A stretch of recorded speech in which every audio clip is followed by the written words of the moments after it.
ముఖేష్ ఒక చలికాలం అర్ధరాత్రి సమయంలో తన స్నేహితుడి జార్జితో కలిసి ఒక మోటారు బైక్ మీద జైపూర్ నుండి ఢిల్లీకి బయలుదేరాడు. ఆ మార్గమంతా కటికి చీకటి తాండవిస్తున్నది. అప్పుడప్పుడు ఆ జాతీయ రహదారి మీదుగా వెళ్ళే లారీల హెడ్లైట్ల కాంతి మినహా ఆ రోడ్డంతా చీకటిగా ఉన్నది. ముఖేష్ నడుపుతున్న బైకు యొక్క హెడ్లైట్ వెలుగు రోడ్డు మధ్యగా పడుతున్నది. అందువల్ల ఆ రోడ్డు మీద కొంత భాగం మాత్రమే కనిపిస్తున్నది. ముఖేష్ వెనుక బైక్ మీద కూర్చున్న జార్జి ఏమీ మాట్లాడకుండా కూర్చున్నాడు. అలా 15 నిమిషాలు ప్రయాణించిన తర్వాత బైక్ నడుపుతున్న ముఖేష్ హఠాత్తుగా తన తలను చాలా వరకు వెనక్కి తిప్పి వెనక వైపు చూస్తూ హ్యాండిల్ని కంగారుగా అటు ఇటు ఊపుతూ బండిని ముందుకు పోనిస్తున్నాడు. అది గమనించిన జార్జి, ముఖేష్, ఏం జరిగింది? ఎందుకు అలా తల తిప్పి వెనక్కి చూస్తున్నావు?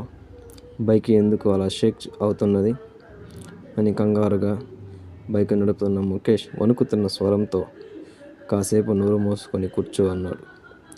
అలా ఒక 10 నిమిషాలు బైకును నడిపిన ముఖేష్ ఒక చోట రోడ్డు పక్కన ఉన్న ఒక చిన్న హనుమాన్ ఆలయం దగ్గర బైకుని ఆపాడు. వెంటనే జార్జి బైక్ దిగాడు. ఆ తర్వాత ముఖేష్ బైక్ దిగి వేగంగా నడుస్తూ ఆ గుడిలోకి వెళ్ళాడు.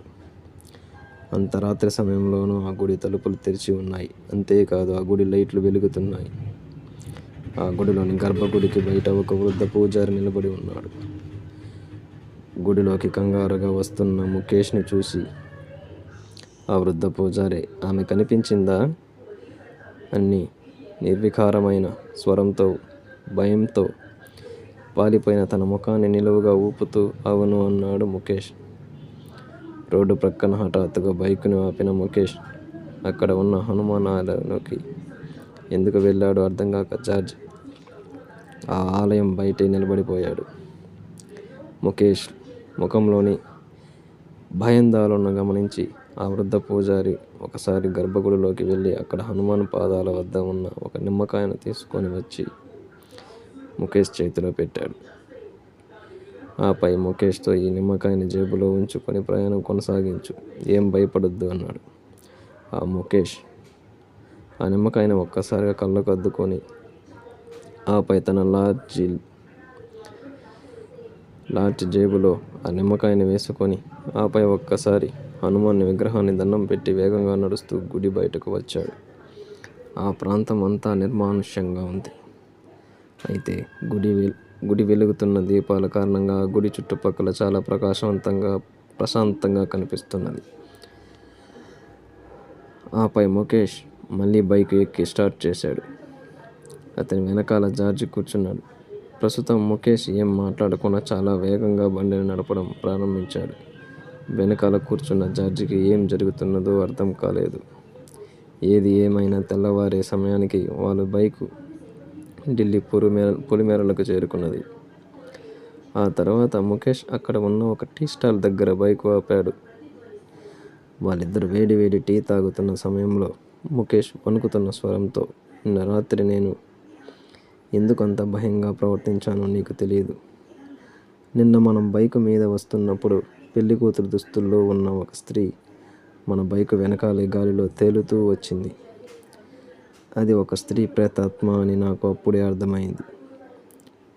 మనం దానికి దొరికితే అది మనల్ని చంపేస్తుందని గ్రహించిన నేను విపరీతమైన వేగంతో బైకు నడిపి రక్షణ కోసం రోడ్డు ప్రక్కన ఉన్న ఆ ఆంజనేయ స్వామి గుడి దగ్గర బండి ఆపాను అన్నాడు. ముఖేష్ చెప్పిన మాటలు విన్న జార్జికి ఒక్కసారిగా భయంతో గుండె ఆగినంత పనైంది. హైవేల మీద ఎన్నో కారణాల వల్ల ఎంతోమంది చనిపోవటం జరుగుతుంది. కొన్నిసార్లు కుట్రపూరితమైన హత్యలు కూడా జాతీయ రహదారి మీదే జరుగుతూ ఉంటాయి. అలా బలవన్మరణం పొందిన వారిలో కొంతమంది ఆత్మలు ప్రేతాత్మలుగా మారుతాయి. అలా మారి ఆ రహదారుల మీద సంచరిస్తూ ఉంటాయి. అలాంటి ప్రేతాత్మలు ఏదో ఒకటి వాహన చోదకులను కనిపించటం జరుగుతుంది.